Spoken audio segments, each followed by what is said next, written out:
Good evening. Welcome to year 47. My name is Alan, and if you're watching, just want to say thanks for giving this a click and a watch. On to today's topic. So, this came up almost accidentally. I was visiting my father-in-law, and he had some issues with his A1C, and so I know that he's been very actively trying to get his blood sugar down.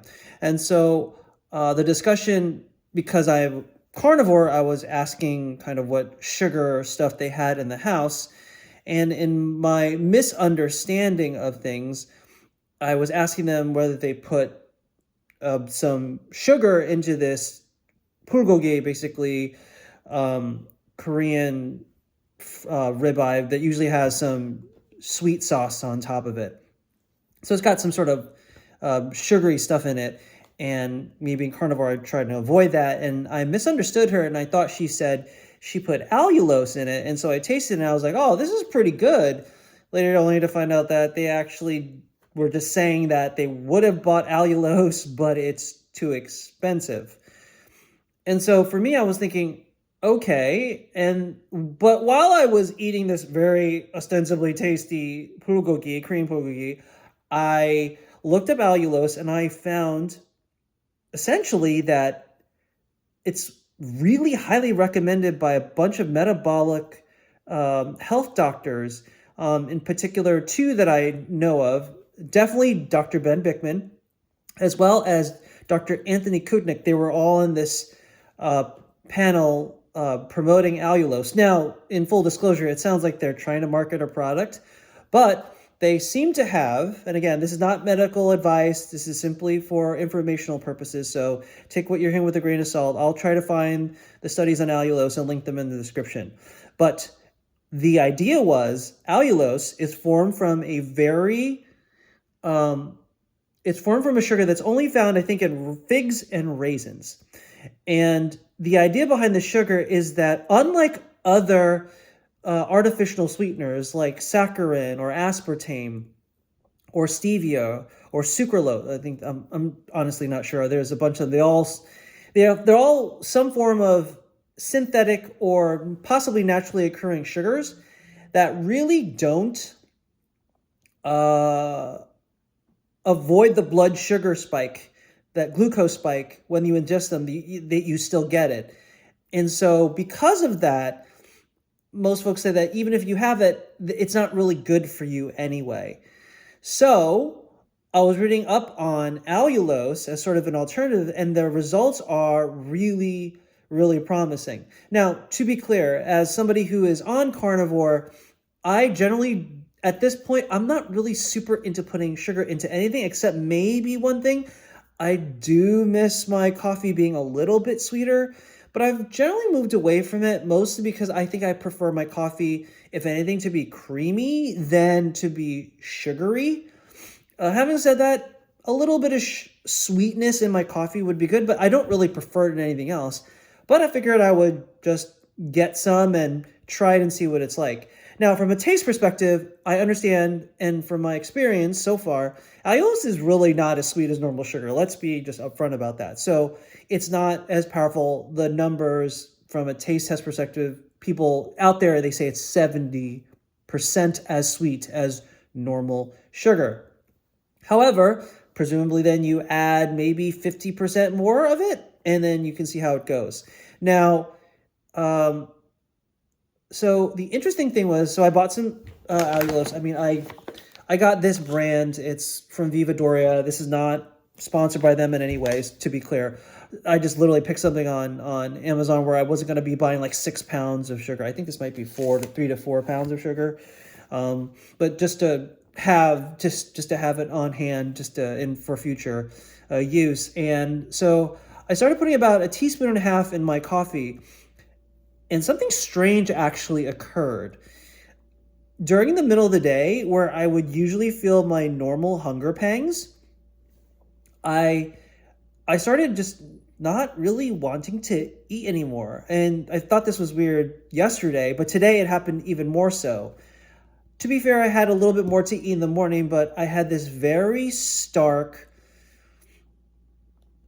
like feeling of satiety where I was thinking, I made this huge bowl of big power bowl of beef, butter, eggs, and bacon, and at some point I would have just before I would have just eaten the whole thing, but today I was thinking, I don't really care to go to town on this. And to be clear, I don't have any feelings of low energy. I simply just didn't want to eat anymore. And so the upshot of this is that, again, this is completely anecdotal, and I'm going to continue to, I may make another video in about a week or two, seeing how my body reacts to allulose a little bit more. But the studies have shown that allulose can trigger that famous hormone GLP-1, which is the satiety hormone, which prevents you from eating more. It's the satiety hormone which effectively tells your body, hey, you're done, stop eating. Now, you want to be careful, especially for you carnivores who are starting to eat this stuff early on in your carnivore journey, because you don't want to screw up your satiety signals. I've been doing this for about 4 months now, and this is my second time really taking carnivore super seriously. And so when you are doing something like a sweetener, you might want to use it in a fashion where if you are just, you cannot not have sweets, and it's just, you just can't go cold carnivore. You just can't. I still think, given some, if you can, and you can get into carnivore as quickly as possible, barring things like oxalate dumping or anything like that, generally speaking, you want to try to get onto carnivore as fast as possible. But if you simply can't, allulose may be a bridge to get you from standard American diet to keto to super low carb and finally onto carnivore, so that you don't literally have to go cold turkey. I know I'm the type of person who can do that, but I know a lot of folks who just can't do it. And so allulose can be that. Also, it is also known, and this is a big warning, allulose can be known to cause digestive stress to folks who take a lot of it. For some folks, that is. And so you want to watch out for that too. But having said that, that was the whole satiety thing felt really strange, because I've never had that feeling on carnivore where I haven't kind of, as Dr. Kimberry says, kind of been comfortably stuffed. I would eat a bit and I would go, oh, this is not as much as I thought I would want to eat. And I would stop. And to be clear, I've been on carnivore long enough so that my energy signals and my energy throughout the day is relatively steady and whatnot. Yeah, so that's it for this video. I just thought it would be really interesting to talk about. I also planning to do a few more studies on allulose, and I really want to see what it does. So I got myself a CGM again, and so I'm looking to see exactly what happens when I take this. But I'm going to do that probably tomorrow, and I'll probably talk about that too. Again, I'm just super interested in talking about this stuff, because I think whatever ways we can start to get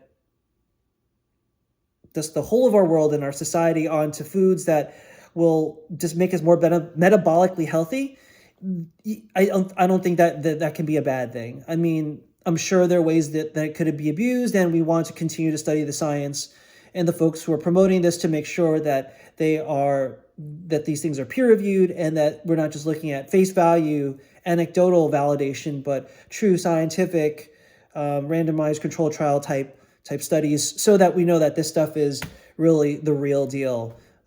So that's it. I just wanted to talk about that real briefly. If you're interested in allulose, I mean, there's a bunch of stuff on the web about it, but I would also recommend you look up some videos from Dr. Ben Bickman. He's one of the leading researchers on this, and he has a lot to say about it, and he's fairly rigorous about this as well.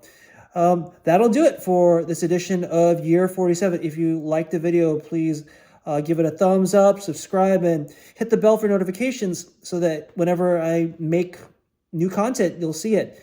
That's it. This is Year 47. And remember, change is possible. We'll see you next time. Cheers. Peace.